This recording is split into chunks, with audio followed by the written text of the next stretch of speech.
남편은 10년간 해외에서 임원으로 근무하며 매년 제게 수억 원을 보내주었습니다. 아들을 데리고 회사로 남편을 찾아갔을 때 대표 비서는 제 아들을 보더니 얼굴색이 싹 변하며 말했습니다. 회장님 사모님, 어쩐 일이십니까? 저는 한국에 남고 그는 바다 건너 멀리 있었습니다. 매년 2억 원의 송금과 매일 밤 끊이지 않는 영상통화로 남편은 저를 위해 사랑과 성공에 대한 완벽한 이야기를 만들어냈습니다. 저는 제 남편 이민준이 다국적 기업의 임원이며 세상에서 가장 자상한 사람이라고 믿었습니다. 10살 된 아들을 데리고 수만 리를 건너 그의 회사의 휘황찬란한 로비에 서서 엄청난 깜짝 선물을 준비했을 때까지는 말입니다. 한 여자의 등장과 그녀의 한마디가 저의 10년 믿음을 산산조각 냈습니다. 비행기가 뉴욕 존 F. 케네디 국제공항에 착륙했을 때 심장이 목구멍까지 튀어나올 것 같았습니다. 10년의 기다림, 3,000일이 넘는 밤낮의 그리움이 드디어 오늘 마침표를 찍게 되었습니다. 저는 아들 이선우의 손을 꼭 잡았습니다. 아들의 작은 얼굴에도 저와 똑같은 흥분과 호기심이 가득했습니다. 엄마, 아빠 회사가 정말 그렇게 높고 커요? 선우가 고개를 들자 까맣고 빛나는 눈이 별처럼 반짝였습니다. 저는 웃으며 아들의 머리를 쓰다듬었고 목소리에는 자부심이 가득했습니다. 물론이지. 내 아빠는 월드탑 그룹의 아시아 지역 부사장이시잖아. 엄마와 선우의 영웅이란다. 저와 이민주는 대학 동기였고 졸업하자마자 결혼했습니다. 결혼 후 얼마 지나지 않아 그는 회사의 미국 본사로 연수를 갈 절호의 기회가 생겼다며 미래가 유망하다고 했습니다. 저는 서운했지만 그의 미래를 위해 눈물을 머금고 그를 비행기에 태워보냈습니다. 누구도 그 길이 10년이 될 줄은 몰랐습니다. 10년 동안 그는 프로젝트의 핵심 인력이라 자리를 비울 수 없다. 비자 절차가 복잡하다는 등 여러 이유로 단 한 번도 돌아오지 않았습니다. 하지만 저는 그를 의심한 적이 없었습니다. 그는 매일 칼같이 영상통화를 걸어 저와 아들의 사소한 일상까지 챙겼기 때문입니다. 매년 그는 2억 원을 정확히 송금해 주어 저희의 생활은 풍족하고 걱정이 없었습니다. 친척과 친구들 사이에서 저는 가장 시집 잘 간 여자였고 제 남편은 해외 엘리트로서 그들의 부러움을 사는 대상이었습니다. 이번 미국행은 제가 그에게 비밀로 하고 계획한 것이었습니다. 그에게 깜짝 선물을 주고 싶었고 아들에게도 화면 속에만 존재하던 아빠가 실제로 얼마나 대단한 사람인지 직접 보여주고 싶었습니다. 그가 가끔 영상통화에서 흘렸던 주소를 따라 택시는 우리를 맨해튼 중심부의 하늘을 찌를 듯한 마천루 앞으로 데려다 주었습니다. 월톱 그룹, 황금색 글자가 햇빛 아래서 반짝이며 이 다국적 거대 기업의 막강한 힘을 과시하고 있었습니다. 저는 심호흡을 하고 선우의 손을 잡고 마치 사열을 앞둔 군인처럼 당당하게 안으로 들어갔습니다. 로비는 거울처럼 빛났고 잘 차려입은 엘리트들이 분주하게 오갔습니다. 모두가 자신감 넘치고 바쁜 기운을 내뿜고 있었습니다. 저는 안내 데스크로 가서 오랫동안 연습한 유창한 영어로 미소 지으며 말했습니다. 안녕하세요. 이민준 씨를 찾으러 왔습니다. 아시아 지역 부사장이신데요. 저는 고은혜, 그의 아내입니다. 안내 직원은 예의 바르게 미소 지었지만 이민준이라는 이름을 듣자 얼굴에 당혹감이 스쳐 지나갔습니다. 그녀는 잠시 무언가를 확인하더니 미안한 표정으로 고개를 저었습니다. 죄송합니다, 부인. 저희 임원 명단에는 이민준이라는 분이 안 계십니다. 심장이 쿵 내려앉았습니다. 제가 잘못 기억했나? 아니면 그가 영어 이름을 쓰는 걸까? 제가 막 핸드폰을 꺼내 확인하려던 찰나 세련된 정장을 입고 유능해 보이는 한 여성이 옆을 지나갔습니다. 그녀는 고위관리직인 듯했고 가슴에 단 명찰에는 김한나 대표 비서라고 적혀 있었습니다. 그녀의 시선이 무심코 제 옆에 선우를 스쳤을 때 그녀는 마치 마법에 걸린 듯 그 자리에 우뚝 멈춰 섰습니다. 그녀의 얼굴에서 직업적인 미소가 순식간에 굳어지더니 핏기가 사라지고 새하얗게 질렸습니다. 그녀의 눈에는 극도의 충격과 불신, 심지어 공포까지 서려 있었습니다. 그녀는 제 아들의 얼굴을 뚫어져라 쳐다보며 입술을 살짝 떨었습니다. 마치 절대 나타날 수 없는 사람을 본 것처럼 10여 초가 지나서야 정신을 차린 듯 그녀는 시선을 제게로 확 돌렸습니다. 그 눈빛은 너무 복잡해서 제 마음을 불안하게 만들었습니다. 그녀는 제 앞으로 빠르게 다가와 가볍게 허리를 숙이고 제가 도저히 이해할 수 없는 떨림 섞인 공손한 말투로 저를 번개에 맞은 듯 충격에 빠뜨린 한국말을 했습니다. 회장님, 사모님, 어쩐 일이십니까? 저는 완전히 얼어붙었습니다. 머릿속이 하얘졌습니다. 회장님 사모님이라니? 무슨 소리를 하는 거지? 저는 무의식적으로 반박했습니다. 분명히 뭔가 착각하신 것 같아요. 저는 회장님 사모님이 아니에요. 제 남편 이민준 씨를 찾으러 왔어요.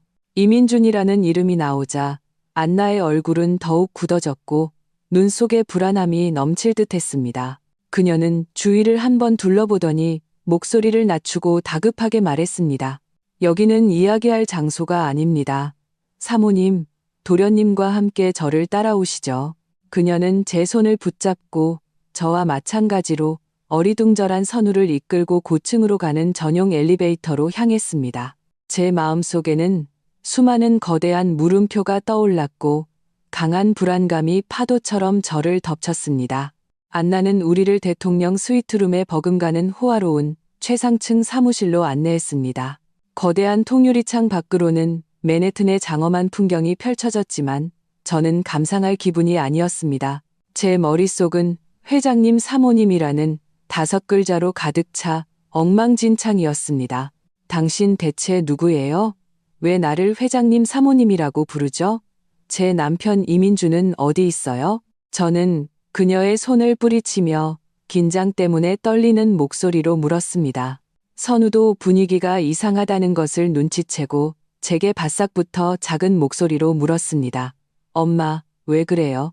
안나는 창백한 얼굴로 먼저 선우에게 안심시키듯 미소를 지어 보이고는 제게로 돌아서서 심호흡을 했습니다. 마치 어려운 결정을 내리려는 듯 보였습니다. 그녀는 책상으로 빠르게 걸어가 내선 전화를 들고 아주 빠른 속도와 낮은 목소리로 영어를 쏟아냈습니다. 저는 겨우 그녀가 왔어요. 아이와 함께 즉시 정도만 알아들을 수 있었습니다. 전화를 끊은 후 그녀는 제 앞에 서서 갈등과 미안함이 가득한 얼굴로 말했습니다. 사모님 진정하세요. 일이 좀 복잡합니다.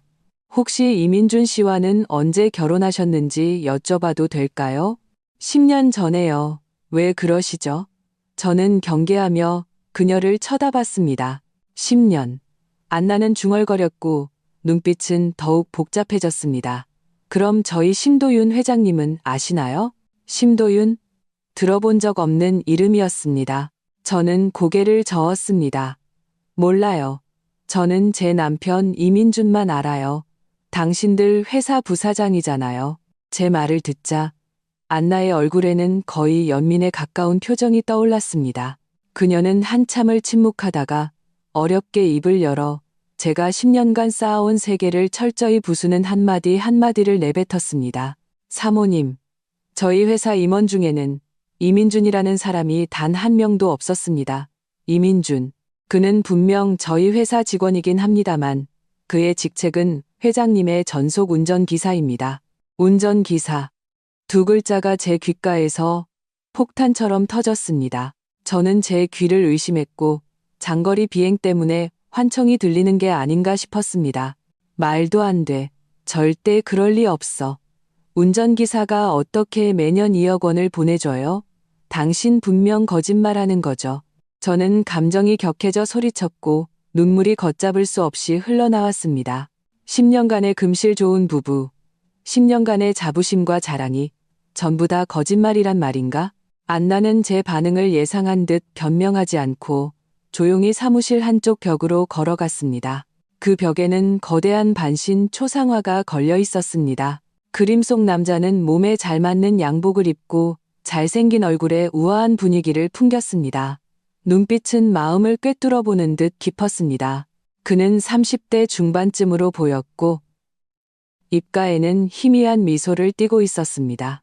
이분이 저희 월드탑 그룹의 창업주이시자 저희 전임 회장님이신 심도윤 회장님이십니다. 안나의 목소리에는 슬픔이 묻어 있었습니다. 제 시선은 그림에 머물렀습니다. 처음에는 무심코 쳐다봤지만 다음 순간 제 온몸에 피가 굳는 것 같았습니다.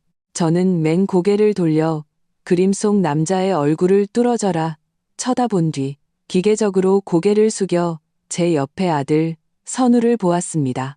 너무 닮았습니다. 선우의 눈썹, 눈매, 코, 입술, 심지어 얼굴 윤곽까지 마치 그림 속 남자의 축소판 같았습니다. 다른 점이 있다면 선우의 얼굴에는 아직 어린아이의 앳됨이 남아있고 그림 속 남자는 성숙한 남자의 무게감과 매력이 더해졌다는 것뿐이었습니다.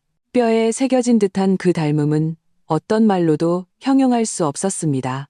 제가 서 있기도 힘들 만큼 황당한 생각이 미친 듯이 마음속에서 솟구쳐 올랐습니다. 이게 어떻게 된 일이에요? 제 목소리는 심하게 떨렸습니다. 안나의 눈빛은 슬픔과 동정으로 가득했습니다. 그녀는 저를 보고 다시 선우를 보더니 마침내 10년간 숨겨져 있던 엄청난 비밀을 털어놓았습니다. 사모님, 이민준 씨는 확실히 사모님을 속였습니다. 그는 임원이 아니라 그저 운전기사일 뿐입니다. 그리고 매년 사모님께 보내드린 2억 원은 그의 월급이 아니라 심도윤 회장님의 유산입니다. 왜냐하면 사모님 곁의 아드님 선우는 이민준 씨의 아들이 아니기 때문입니다. 그는 저희 심도윤 회장님의 유일한 친아들입니다. 그 순간 제 세상이 무너져 내렸습니다. 세상이 빙빙 돌고 귓가에서 윙윙거리는 소리가 났습니다. 안나가 그 뒤에 한 말은 한 글자도 들리지 않았습니다. 내 아들, 내가 10달 동안 품어 낳은 아이가 내 남편의 아들이 아니라고? 그리고 그의 친아버지는 내가 한 번도 만난 적 없고 초상화로만 본 낯선 남자라고? 아니야, 이건 불가능해. 분명히 뭔가 잘못된 거야. 이민준 씨 만나게 해줘요. 그 사람 오라고 해요. 직접 물어봐야겠어. 저는 히스테릭하게 소리쳤습니다. 이것이 지금 제 유일한 생각이었습니다. 이민준이 직접 이 모든 게 사실이 아니라고 말해주길 바랐습니다. 안나는 한숨을 쉬며 고개를 끄덕이고 다시 전화를 들었습니다. 기다리는 매분 매초가 영원처럼 길게 느껴졌습니다. 선우도 이 억압적인 분위기에 겁을 먹었는지 제 팔을 꼭 껴안고 작은 목소리로 물었습니다. 엄마, 왜 그래요? 저 아줌마가 말한 회장님이 누구예요? 왜 나한테? 저는 아들에게 어떻게 대답해야 할지 몰라 그저 아들을 꼭 껴안았습니다. 그렇게 하면 모든 잔인한 진실을 막을 수 있을 것처럼 사무실 문을 누군가 노크했습니다. 안나가 들어오세요라고 하자 문이 열리고 익숙한 모습이 들어왔습니다. 그는 깔끔하게 다려진 파란색 제복을 입고 있었습니다. 운전기사들이 입는 옷이었습니다. 그가 고개를 들어 소파에 앉아있는 저와 선우를 보았을 때 그의 얼굴에서 핏기가 순식간에 사라졌고 눈에는 공포와 절망이 가득했습니다. 그는 이민준이었습니다. 제가 10년간 사랑했고 10년간 저를 속인 남편. 은혜 씨, 선우야, 너희가 어떻게 여기에? 그의 목소리는 떨렸고 제대로 된 문장조차 말하지 못했습니다. 그의 옷차림과 당황한 표정을 보자 제 마음속 마지막 한 줄기 희망도 사라졌습니다. 안나는 거짓말을 하지 않았습니다. 저는 자리에서 일어나 한 걸음 한 걸음 그에게 다가갔습니다. 매 걸음이 칼날 위를 걷는 것 같았습니다. 눈물이 본물처럼 터져 나왔고 10년간 쌓인 원망, 기만, 분노가 그 순간 폭발했습니다. 운전기사, 10년, 이민준, 날 정말 처참하게 속였구나. 저는 손을 들어온 힘을 다해 그의 뺨을 때렸습니다. 짝 하는 소리가 텅 빈 사무실에 울려 퍼졌고 우리 사이의 모든 정도 부서졌습니다. 이민준은 피하지 않고 그 뺨을 고스란히 맞았습니다. 얼굴에는 순식간에 5손가락 자국이 선명하게 떠올랐습니다. 그는 고통스럽게 눈을 감았고 두 줄기 눈물도 함께 흘러내렸습니다. 은혜 씨, 미안해. 정말 미안해. 미안하다는 말 한마디면 다야? 내 인생, 내 아들의 출생이 내 거짓말 한마디에 전부 망가졌어. 왜 그랬어? 그 심도윤이라는 사람은 대체 누구고, 선우는 대체 어떻게 된 일이냐고. 저는 그의 멱살을 잡고 악을 쓰며 따져 물었습니다. 이민주는 제게 흔들리다가 마침내 무너졌습니다. 그는 다리에 힘이 풀려 바닥에 무릎을 꿇고 통곡했습니다. 은혜 씨, 일이 당신이 생각하는 것과 달라요. 저도 어쩔 수 없었어요. 저의 추궁과 안나의 보충 설명 아래 10년간 묻혀있던 과거가 그 잔혹한 모습을 드러냈습니다. 이민주는 처음부터 심도윤의 운전기사였습니다. 심도윤은 경영의 천재로 젊은 나이에 월드탑 그룹을 창업했지만 하늘이 재능을 시기했는지 일찍이 불치병 진단을 받았습니다. 그는 생의 마지막 순간에 저를 만났습니다. 당시 저는 막 대학을 졸업하고 작은 회사에서 인턴으로 일하고 있었고 심도윤은 사업협력차 저희 회사에 가끔 들렀습니다. 그는 제게 첫눈에 반했지만 자신이 살 날이 얼마 남지 않았다는 것을 알고 제게 짐이 되기 싫어 끝내 마음을 표현하지 못하고 멀리서 조용히 저를 지켜보기만 했습니다. 그러던 어느 회사 송년회 날 저는 술에 취해 얼떨결에 한 남자와 관계를 가졌습니다. 저는 그 남자의 얼굴조차 기억하지 못하고 그저 황당한 하룻밤의 실수로 여겼습니다. 하지만 그 남자가 바로 심도윤이었습니다. 얼마 후 저는 임신 사실을 알게 되었고 그때 심도윤의 병세도 급격히 악화되었습니다. 그는 자신이 저와 아이 곁에 있어줄 수 없다는 것을 알았습니다. 우리 모자에게 명분을 주고 미래의 삶을 보장해주기 위해 그는 이 모든 것을 계획했습니다. 그는 가장 신뢰하는 운전기사 이민준을 시켜 제게 접근하고 구애하고 최종적으로 결혼하게 했습니다. 그는 이민준에게 거액의 돈을 주었고 유일한 조건은 저와 결혼해서 이 아이를 자신의 친아들처럼 키우는 것이었습니다. 그리고 그 자신은 저와 이민준이 결혼한 후 얼마 지나지 않아 소위 해외 파견을 명목으로 미국으로 떠나 저를 위해 행복한 가짜 현실을 만들어 주었습니다.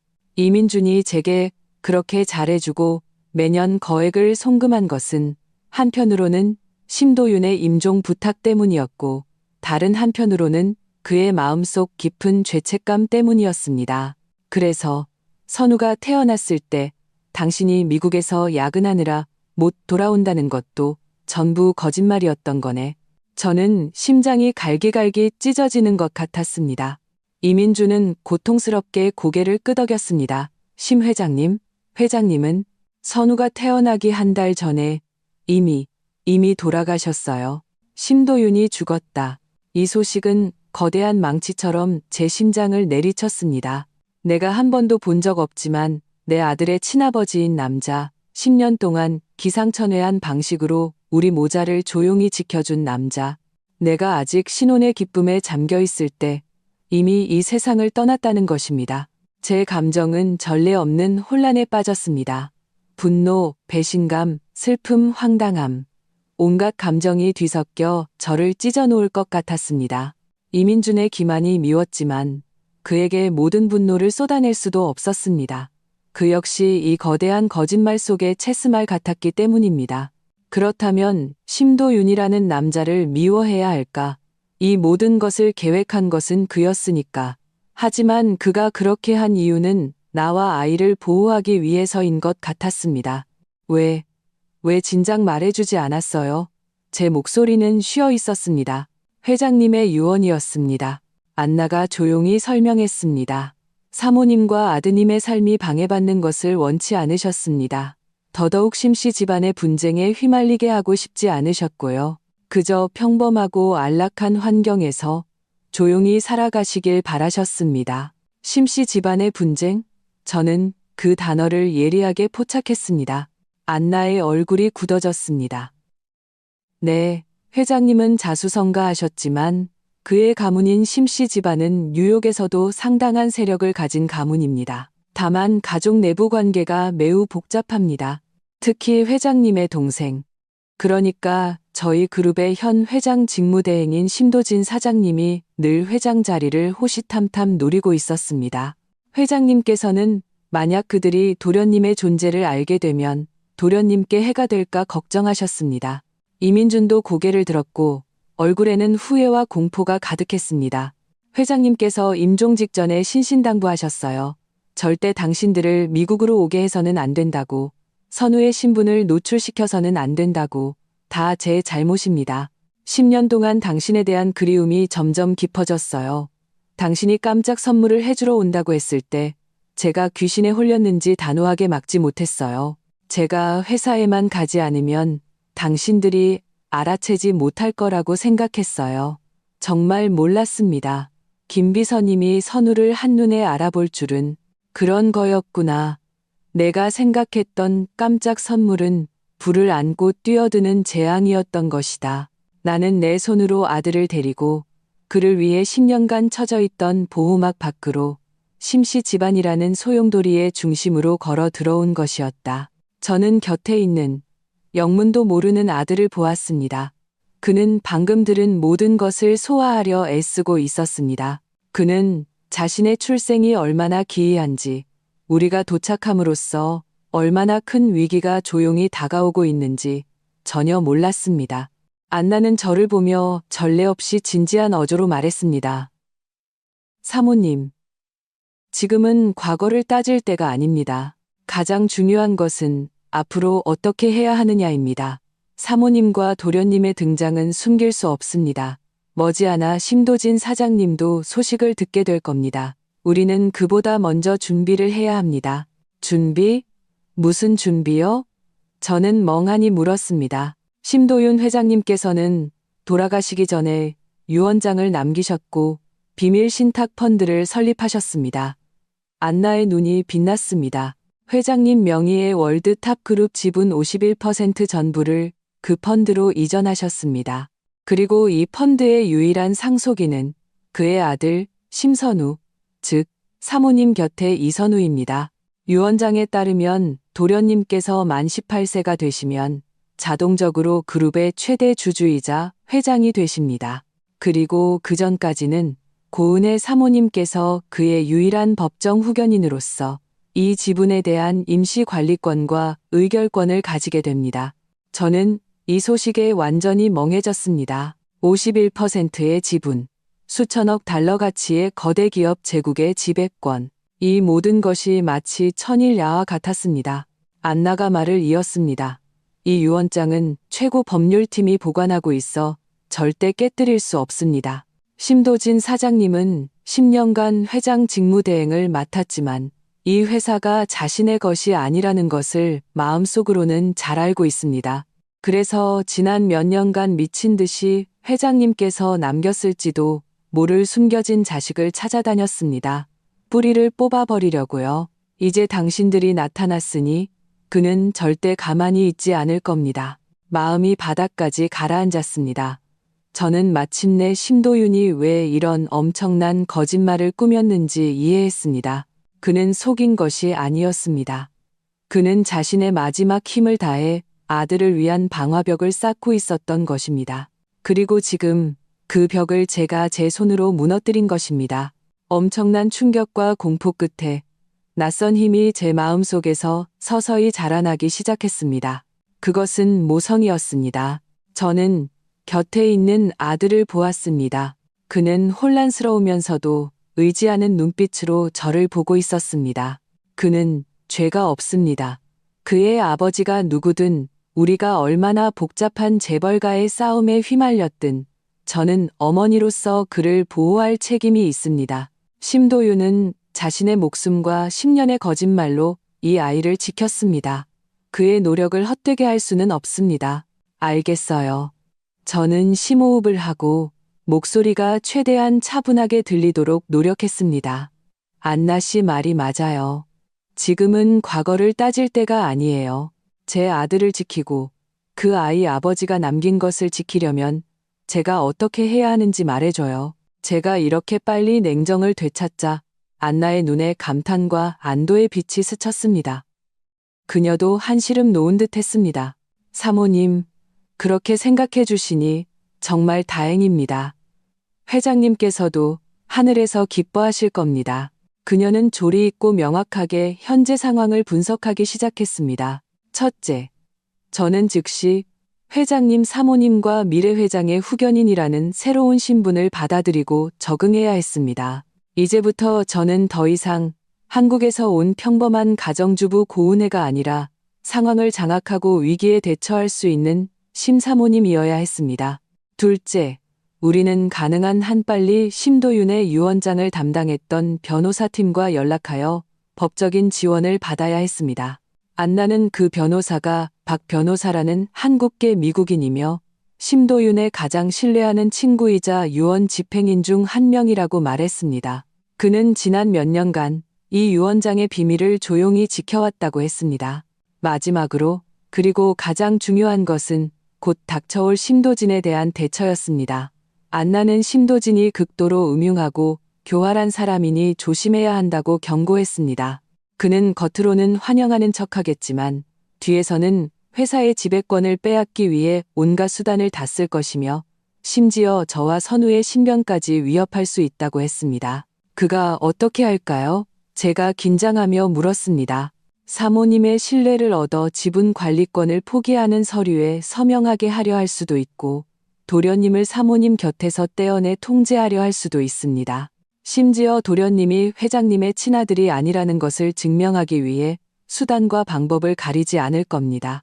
안나의 말 한마디가 저를 섬뜩하게 했습니다. 이민주는 바닥에 무릎을 꿇은 채 우리의 대화를 들으며 절망과 자책으로 가득한 얼굴을 하고 있었습니다. 사모님, 다 제 잘못입니다. 제가 아니었다면 당신들이 이런 위험에 빠지지 않았을 겁니다. 이제부터 제 목숨은 사모님과 선우의 것입니다. 당신들을 지킬 수만 있다면 뭐든지 하겠습니다. 눈물을 흘리며 비는 그의 모습을 보니 마음속의 미움이 많이 사라졌습니다. 그에게 죄가 있긴 하지만 죽을 죄는 아니었습니다. 그리고 이 폭풍 속에서 어쩌면 그가 도움이 될 수도 있겠다는 생각이 들었습니다. 우리가 긴장하며 대책을 논의하고 있을 때 사무실 문이 갑자기 밖에서 세게 열렸습니다. 검은 양복을 입은 경호원들이 한 남자를 둘러싸고 들어왔습니다. 그 남자는 40대 중반쯤으로 값비싼 수제 양복을 입고 금태 안경을 쓰고 있었습니다. 얼굴은 그림 속 심도윤과 몇 군데 닮았지만 눈빛은 완전히 달랐습니다.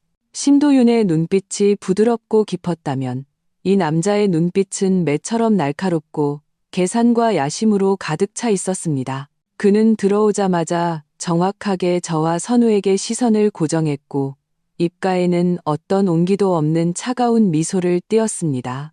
아마도 이분이 제가 한 번도 뵌 적은 없지만 10년 동안 애타게 찾았던 형수님 아니십니까? 그는 말하면서 박수를 치며 천천히 우리에게 다가왔습니다. 그의 시선이 선우의 얼굴을 스쳐 지나갔고 눈빛 깊은 곳에서는 감출 수 없는 질투와 사리가 번뜩였습니다.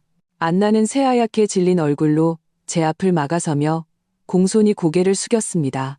심 사장님. 남자는 그녀를 무시하고 제 바로 앞까지 와서 손을 내밀었습니다. 미소는 가식적이고 열정적이었습니다. 안녕하세요, 형수님. 자기소개를 하죠. 저는 심도진입니다. 형수님과 제 착한 조카가 집에 돌아온 것을 환영합니다. 그는 집이라는 단어에 특별히 힘을 주어 말했습니다. 그 미소 뒤에는 숨김없는 노골적인 위협이 담겨 있었습니다. 저는 마치 늑대 무리에 뛰어든 양이 된 기분이었습니다. 그리고 눈앞에 이 남자는 그중 가장 흉악한 우두머리 늑대였습니다. 저는 진짜 전쟁이 이 순간부터 시작되었음을 알았습니다. 심도진의 등장은 사무실의 공기를 얼어붙게 만들었습니다. 그에게서 뿜어져 나오는 강한 압박감에 숨이 막힐 것 같았습니다. 하지만 저는 물러설 수 없었습니다. 제 뒤에는 제 아들이 있고 심도윤이 목숨과 맞바꾼 부탁이 있었습니다. 저는 억지로 그의 시선을 마주하며 그가 내민 손을 잡지 않고 차갑게 입을 열었습니다. 심도진 씨, 안녕하세요. 제 반응이 의외였는지 그는 눈썹을 치켜 올리며 손을 거두었습니다. 얼굴의 미소는 더욱 짙어졌습니다. 형수님, 성격이 시원시원하시군요. 어차피 한 가족인데 그렇게 서먹하게 굴 필요 있습니까?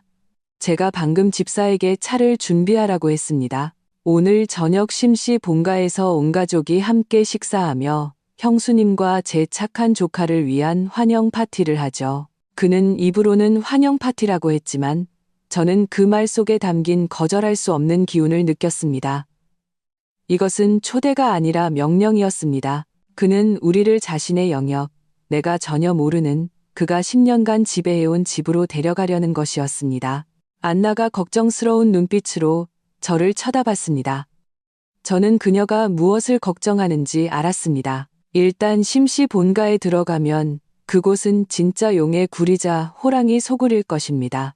하지만 제게는 선택의 여지가 없었습니다. 지금 거절하면 제가 겁먹고 급기는 것이 있다는 것을 보여주는 꼴이 되어 오히려 그에게 얕보일 뿐이었습니다. 게다가 그는 우리를 강제로 데려갈 수 있는 수만 가지 방법을 가지고 있을 것입니다. 수동적으로 끌려가기보다는 주도적으로 나서는 편이 낫습니다. 좋아요. 저는 평온하게 대답하며 심지어 그에게 미소를 지어 보였습니다. 진작에 가족들을 찾아뵈었어야 했는데요. 선우야, 어서 삼촌께 인사드려. 선우는 겁을 먹었지만 제 말을 잘 듣고 작은 목소리로 인사했습니다. 삼촌, 안녕하세요. 심도진의 얼굴에 떠오른 미소가 잠시 굳었습니다. 제가 이렇게 침착하게 그의 제안을 받아들이고 자연스럽게 가족이라는 명분을 굳힐 줄은 몰랐던 것 같았습니다. 그는 저를 깊이 쳐다봤습니다. 그 눈빛은 마치 좀 재밌는데라고 말하는 것 같았습니다. 좋아, 아주 좋아. 그는 손뼉을 쳤습니다. 그럼 갑시다. 어른들께서 기다리시게 할 수는 없으니까요. 소위 심씨 본가라는 곳은 뉴욕 롱아일랜드에 위치한 웅장한 저택으로 그 호화로움은 제 상상을 초월했습니다. 오는 내내 저는 한마디도 하지 않고 아들을 꼭 껴안고 있었지만 머릿속은 빠르게 회전하고 있었습니다. 안나는 떠나기 전 혼란스러운 틈을 타 제게 쪽지 하나를 쥐어주었습니다. 거기에는 박 변호사라는 이름과 전화번호 하나만 적혀 있었습니다. 이것이 우리의 유일한 구명줄이었습니다. 저녁 식사 분위기는 극도로 기이했습니다. 긴 식탁에는 심씨 집안 친척들이 가득 앉아 있었습니다. 모두가 화려한 옷을 입고 보석으로 치장했지만 우리 모자를 보는 눈빛은 숨김없는 경계, 경멸, 그리고 저기로 가득 차 있었습니다. 그들은 마치 피냄새를 맡은 상어떼 같았고 저와 선우는 그 상어떼에 잘못 들어온 먹잇감 같았습니다. 심도진은 상석에 앉아 왕처럼 모든 것을 지배했습니다. 그는 열정적으로 사람들에게 저와 선우를 소개했지만 말 속에는 암시와 이간질이 가득했습니다. 시골에서 온 여자가 진짜인지 가짜인지 모를 아이를 데리고 심씨 집안 재산을 노리고 왔다는 뉘앙스였습니다. 저는 그 따가운 말들과 이상한 시선을 무시하고 조용히 음식을 먹으며 선우를 챙겼습니다. 지금은 무슨 말을 해도 소용없고 침묵이 최선의 대응이라는 것을 알았습니다. 저녁 식사가 끝난 후 심도진은 저를 서재로 따로 불렀습니다. 그는 마침내 가식적인 가면을 벗고 서류 한 뭉치를 제 앞 책상에 던졌습니다. 형수님, 이미 심씨 집안에 돌아왔으니 이제 솔직하게 이야기합시다. 그는 의자에 기대어 손가락을 깍지 낀 채 모든 것을 손에 쥔 듯한 자세로 말했습니다. 형님은 돌아가신 지 10년이 되었고 회사는 주인이 없으면 안 됩니다. 이 아이가 형님 핏줄이든 아니든 아직은 아이일 뿐입니다. 회사라는 큰 짐을 여자 혼자서 아무것도 모르는 형수님이 감당할 수는 없겠죠. 저는 그 서류를 집어들었습니다. 영어로 지분 후견권 양도 계약서라고 적혀 있었습니다. 제가 서명만 하면 선우가 상속받은 모든 지분의 관리권이 심도진에게 넘어가게 되는 것이었습니다. 이 계약서에 서명만 하시면 그는 구슬리듯 말했습니다. 제가 보장하죠. 형수님과 조카는 평생 상상도 못할 부귀 영화를 누리게 될 겁니다. 제가 10평생을 써도 다 못 쓸 돈을 드리겠습니다. 세상 어디든 가서 살 수 있고 다시는 이런 골치 아픈 일에 신경 쓸 필요 없을 겁니다. 어때요? 형수님께는 아주划선한 거래 아닙니까? 탐욕으로 가득 찬 그의 얼굴을 보며 저는 속으로 비웃었습니다. 그가 나를 뭐라고 생각하는 걸까? 저는 서류를 천천히 한 장 한 장 조각내어 그의 앞에 던졌습니다. 심도진 씨, 당신이 뭔가 착각하고 있는 것 같군요. 저는 자리에서 일어나 그를 내려다보며 한마디 한마디 힘주어 말했습니다. 첫째, 선우가 당신 형님 아들인지 아닌지는 우리가 곧 가장 과학적인 방법으로 증명할 수 있을 겁니다. 둘째, 제 남편이 아들에게 남긴 것은 누구도 빼앗아갈 수 없습니다. 셋째, 제가 비록 여자이긴 하지만 유언으로 자식을 부탁한다는 말의 무게는 압니다. 이 회사는 제가 제 아들을 대신해서 잘 지켜볼 겁니다. 말을 마친 저는 순식간에 굳어버린 그의 얼굴은 더 이상 쳐다보지 않고 서재를 나섰습니다. 저와 그 사이는 이제 완전히 틀어졌고 더 이상 돌이킬 수 없다는 것을 알았습니다. 서재에서 나온 저는 즉시 핑계를 대고 배정받은 객실로 돌아와 문을 잠갔습니다. 제가 가장 먼저 한 일은 안 나가준 쪽지를 꺼내 박 변호사에게 전화를 거는 것이었습니다. 전화는 한참 울린 뒤에야 연결되었습니다. 늙었지만 무게감 있는 목소리가 들려왔습니다. 여보세요, 누구십니까? 안녕하세요. 박 변호사님이신가요? 저는 고은혜, 심도윤 씨의 아내입니다. 이 말을 할 때 제 마음은 여전히 복잡했습니다. 전화기 저편에서 몇 초간의 침묵이 흐른 뒤 길고 깊은 한숨 소리가 들려왔습니다. 그 목소리에는 감격과 안도가 섞여 있었습니다. 심 사모님, 10년을 기다렸습니다. 이 한마디에 제 눈시울이 순간 붉어졌습니다. 이 낯선 나라에서 적들뿐만 아니라 우리를 조용히 기다리고 지켜주는 사람도 있었던 것입니다. 저는 오늘 일어난 모든 일을 간결하게 박 변호사에게 설명했습니다. 그는 다 듣고 난 후 매우 심각한 목소리로 말했습니다. 사모님, 지금 상황이 매우 위험합니다. 심도진은 이익을 위해서라면 수단과 방법을 가리지 않는 인간입니다. 지금 심씨 본가에 계신 것은 호랑이 굴에 제 발로 들어간 것과 같습니다. 알아요. 하지만 방법이 없었어요. 선우를 지키려면 여기에 있어야만 했어요. 잘하셨습니다. 위기 속에서도 침착하시군요. 옛날 도윤이의 모습이 보입니다. 박 변호사가 칭찬했습니다. 걱정 마십시오. 도윤이는 이런 날이 올 것을 이미 예상하고 있었습니다. 사모님을 위해 대비책도 마련해 두었고요. 지금 가장 시급한 일은 가능한 한 빨리 도련님을 데리고 심씨 집안을 빠져나오는 것입니다. 안전한 곳에서 만나서 도윤이가 남긴 모든 것을 정식으로 사모님께 인계해야 합니다. 어떻게 빠져나가죠? 여기는 온통 그 사람의 사람들뿐인데요. 저는 깊은 무력감을 느꼈습니다. 이민준, 박 변호사가 그 이름을 말했습니다. 도윤이가 그를 선택한 것은 단지 그가 충성스럽기 때문만이 아닙니다. 그는 머리가 비상하고 심씨 집안의 모든 것을 잘 알고 있기 때문입니다.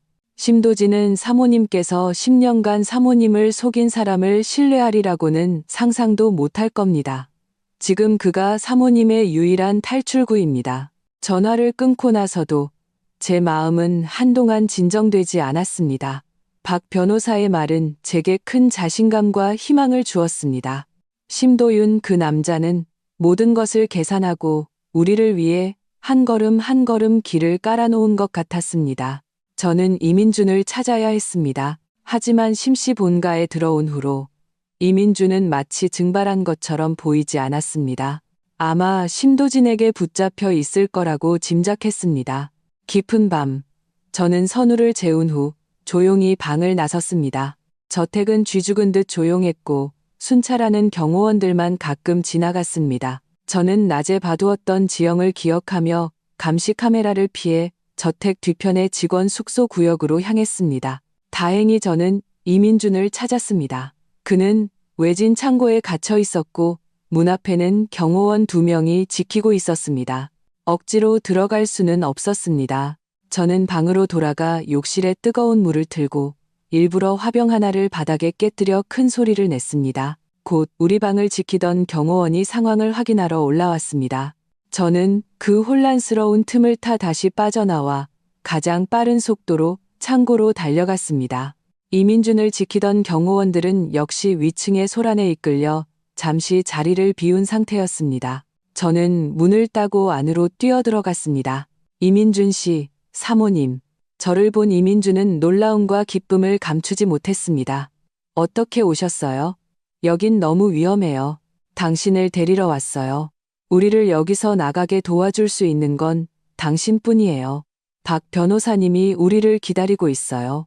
제가 그의 손을 잡아 끌자 이민준의 눈에 결연한 빛이 스쳤습니다. 사모님, 먼저 가세요. 제가 저들을 유인하겠습니다.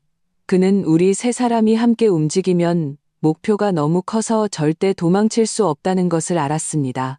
안 돼요. 어떻게 당신만 혼자 두고 가요? 사모님, 제 말 들으세요. 이민준의 목소리는 단호했습니다. 저는 10년간 당신을 속였습니다. 이건 제가 당신들 모자에게 빚진 것입니다. 저는 이곳의 모든 비밀 통로와 감시 카메라 사각지대를 알고 있습니다. 당신들이 안전하게 빠져나갈 수 있도록 보장하겠습니다. 박 변호사님께 전해주세요. 저 이민준의 목숨은 회장님께서 당신들을 위해 남기신 마지막 방패라고. 그는 손으로 그린 지도 한 장을 제게 쥐어주었습니다. 거기에는 저택을 탈출하는 경로가 선명하게 표시되어 있었습니다. 그리고 그는 결연하게 밖으로 뛰쳐나가 일부러 큰 소란을 피워 모든 경호원들의 주의를 자신에게로 끌었습니다. 저는 눈물을 머금고 잠에서 깬 선우의 손을 잡고 지도에 표시된 대로 어둠 속을 미친 듯이 달렸습니다. 뒤에서는 시끄러운 추격 소리와 이민준의 고함 소리가 들려왔습니다. 저는 돌아보지 않았습니다. 그가 목숨을 걸고 우리에게 만들어준 기회를 헛되이 할 수 없다는 것을 알았기 때문입니다.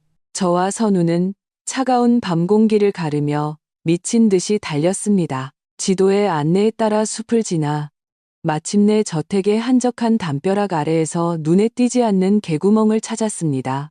담벼락을 빠져나온 순간 저는 마치 다시 태어난 것 같았습니다. 멀지 않은 곳에 검은색 세단 한 대가 이미 기다리고 있었습니다. 차가 열리고 머리가 희끗희끗하고 정신이 맑아 보이는 노인이 내렸습니다. 심사모님이십니까? 그가 물었습니다. 박 변호사님이세요?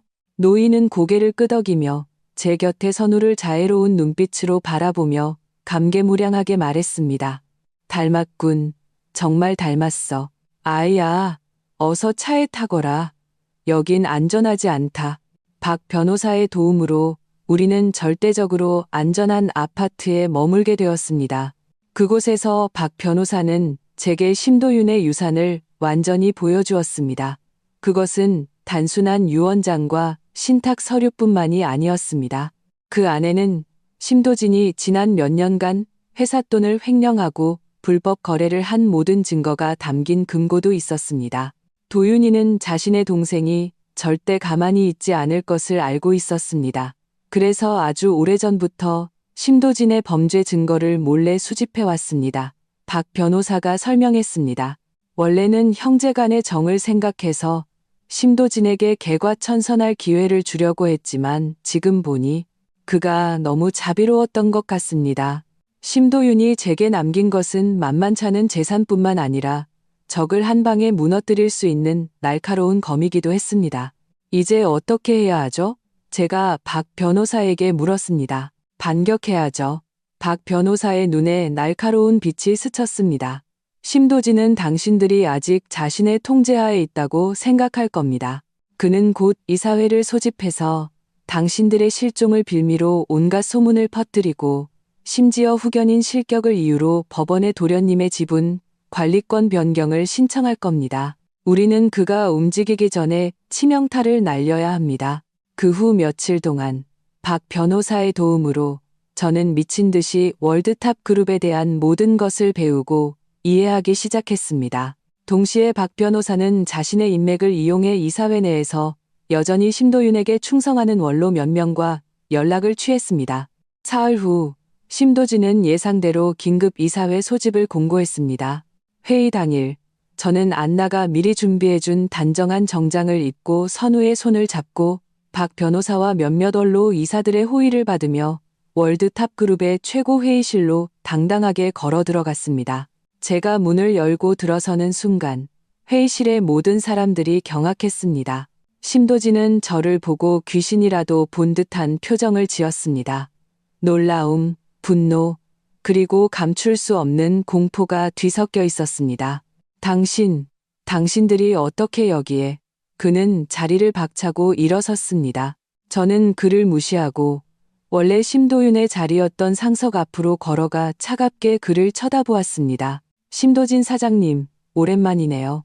오늘 제 아들의 지분 문제를 논의하기 위해 긴급 이사회를 소집하셨다고 들었어요. 아들의 후견인으로서 저도 참석할 권리가 있겠죠? 저의 등장은 심도진의 모든 계획을 완전히 뒤엎었습니다. 그는 잿빛 얼굴로 자리에 앉았고 회의실의 분위기는 일촉즉발의 긴장감으로 가득 찼습니다. 회의가 시작되자 그는 박 변호사의 예상대로 저를 맹렬히 공격했습니다. 제가 외부인과 결탁하여 친아들을 납치하고 의도가 불분명하다는 둥, 저 같은 여자는 미래 회장의 후견인이 될 자격이 없다는 둥, 온갖 비난을 쏟아냈습니다. 그가 열변을 토하고 있을 때 저는 제 앞에 프로젝터를 켰습니다. 이사님들, 제 자격을 논하기 전에 먼저 여러분께 보여드릴 것이 있습니다. 프로젝터 스크린에는 심도진이 지난 몇 년간 저지른 하나하나가 충격적인 불법 장부, 공개할 수 없는 비밀 계약서, 그리고 경쟁사와 악의적으로 결탁한 녹음 파일들이 재생되기 시작했습니다. 이 모든 것이 심도윤이 남긴 결정적인 증거였습니다. 심도진의 얼굴은 순식간에 핏기가 사라졌고 회의실은 술렁거렸습니다. 이건 모함이야. 조작된 거라고. 그가 미친 듯이 소리쳤습니다. 조작 여부는 아마 FBI와 국세청 분들이 여기 계신 우리보다 더 전문적으로 판단해 주시겠죠. 박 변호사가 차갑게 덧붙였습니다. 심도진이 완전히 절망에 빠졌을 때 회의실 문이 다시 열렸습니다. 안나가 들어왔고 그녀의 뒤에는 제가 예상치 못한 사람이 서 있었습니다. 이민준이었습니다.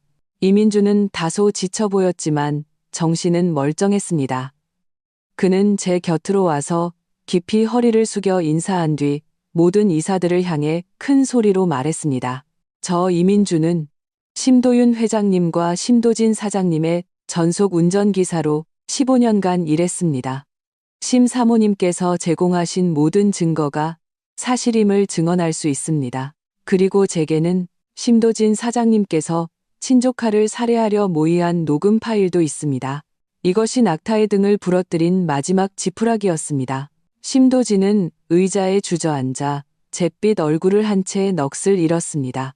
그는 자신이 완전히 끝났다는 것을 알았습니다. 저는 눈앞의 모든 것을 보며 곁에 있는 굳건한 눈빛의 아들을 보며 이 전쟁에서 우리가 이겼다는 것을 알았습니다. 이사회의 결과는 의심의 여지가 없었습니다. 심도진은 그 자리에서 회장 직무대행의 모든 직위를 박탈당했고 회사 법무팀과 보안 요원들에게 즉시 통제되어 다가올 사법조사를 기다리게 되었습니다. 그를 지지하던 이사들은 철같은 증거 앞에서 모두 돌아서서 입을 다물었습니다. 이사회는 최종적으로 만장일치로 심선우 군이 만 18세가 되기 전까지 그의 유일한 법정 후견인인 고은혜 씨가 월드탑그룹의 임시 회장으로 취임하여 회사의 모든 업무를 총괄하기로 결정했습니다. 이 임명이 발표되었을 때 저는 회의실에서 한때 저를 경멸과 의심의 눈초리로 보던 재계의 엘리트들이 이제는 경외와 신뢰의 눈빛으로 저를 바라보는 것을 보았습니다. 제 마음속에는 큰 감격이나 기쁨보다는 모든 것이 제자리를 찾은 듯한 평온함만이 있었습니다. 회의가 끝난 후 안나, 박 변호사, 그리고 이민준이 제 사무실로 왔습니다. 사모님, 해내셨습니다. 안나의 눈에는 눈물이 글썽였습니다. 회장님께서도 하늘에서 편히 쉬실 수 있을 겁니다. 저는 이민준을 보았습니다. 그의 몸에는 아직 상처가 좀 남아 있었습니다. 괜찮아요? 그날 밤, 이민준은 고개를 저으며 안도하는 미소를 지었습니다. 괜찮습니다. 심도진의 부하들에게 잡혀서 갇혀 있었는데 그들이 손을 쓰기 전에 박 변호사님이 사람들을 데리고 와서 저를 구해주셨습니다. 사모님, 죄송합니다. 그리고 감사합니다. 저는 그의 감사합니다라는 말의 의미를 이해했습니다. 제가 그의 배신을 문제 삼지 않고 가장 중요한 순간에 다시 한번 그를 신뢰하기로 선택했기 때문입니다. 지난 일은 그냥 잊어요. 제가 조용히 말했습니다. 이민준 씨, 당신은 나를 속였지만 약속을 지켜 우리 모자를 10년간 돌봐주기도 했어요. 오늘부터 당신은 자유예요. 평생 편안하게 살 수 있을 만큼의 돈을 줄게요. 원하는 곳 어디든 가서 새로운 삶을 시작해요. 하지만 이민주는 고개를 저었습니다. 사모님, 저는 아무데도 가지 않겠습니다. 제 목숨은 회장님께서 주셨고 또 사모님께서 주셨습니다. 괜찮으시다면 계속 사모님과 선우 곁에서 운전기사로 일하며 두 분을 지키게 해주십시오. 이것이 제가 회장님께 그리고 제 자신에게 죄를 갚을 수 있는 유일한 방법입니다. 저는 그의 굳은 눈빛을 보고 마침내 고개를 끄덕였습니다. 그 후 저는 선우를 데리고 묘지에 가서 심도윤에게 인사를 드렸습니다. 그곳은 조용하고 아름다운 묘지였습니다. 묘비에는 긴 묘비명 없이 그의 이름과 생몰년월일만 적혀 있었습니다. 사진 속의 그는 제가 사무실에서 보았던 그 모습 그대로 부드럽고 우아하며 깊은 눈빛을 하고 있었습니다. 저는 선우에게 무릎을 꿇고 정중하게 3번 절하게 했습니다. 선우야, 기억해. 이분이 내 아빠야. 저는 아들의 머리를 쓰다듬으며 조용히 말했습니다. 아주 훌륭한 분이셨어. 너에게 생명을 주셨고 당신의 모든 것으로 너를 위해 제국을 건설하셨지. 아빠가 너를 얼마나 사랑했는지 기억하고 나중에 아빠처럼 책임감 있고 당당한 남자가 되어야 한다. 선우는 알듯 말듯 고개를 끄덕였습니다. 그는 작은 손을 뻗어 묘비의 차가운 이름을 가만히 쓰다듬으며 작지만 아주 선명한 목소리로 불렀습니다. 아빠. 그 순간 햇살이 구름을 뚫고 묘비 위로 그리고 우리 모자 위로 쏟아졌습니다. 저는 마치 그 남자가 우리 곁에서 부드러운 눈빛으로 우리를 지켜보며 만족스러운 미소를 짓고 있는 것 같았습니다. 저는 아들의 손을 잡았습니다. 마음속의 모든 혼란, 원망, 불안이 그 순간 눈 녹듯 사라졌습니다. 제 인생의 전반부는 한 남자의 아름다운 거짓말 속에서 살았습니다. 제 인생의 후반부는 이 남자가 남긴 진실된 제국을 지키고 우리 아들을 지키기 위해 살아갈 것입니다. 시간이 흘러 반년이 지났습니다. 뉴욕 재계에서는 거의 모든 사람이 월드탑 그룹에 새로 취임한 전설적인 여성 회장의 이야기를 알게 되었습니다. 외부의 소문은 다양했습니다. 제가 치밀한 신데렐라라는 말도 있었고 굴욕을 참고 견딘 재벌가의 숨겨진 핏줄이라는 말도 있었습니다. 이런 말들에 저는 일절 신경 쓰지 않았습니다. 박 변호사와 안나의 전폭적인 지원 아래 저는 놀라운 속도로 성장했습니다. 저는 금융, 경영, 상법을 공부하며 이 자리에 걸맞은 지식을 미친 듯이 흡수했습니다. 매일 16시간 이상 일하며 산더미 같은 서류를 처리하고 끝없는 회의에 참석했습니다. 처음에는 이 사회에 저를 불신하는 사람들도 있었습니다. 제가 아들 덕에 그 자리에 앉은 여자라고 생각했습니다. 하지만 몇 번의 중요한 사업 결정에서 저는 여성 특유의 섬세함과 심도윤이 남긴 노트에서 깨달은 경영 철학을 바탕으로 모두가 감탄할 만한 정확한 판단을 내렸습니다.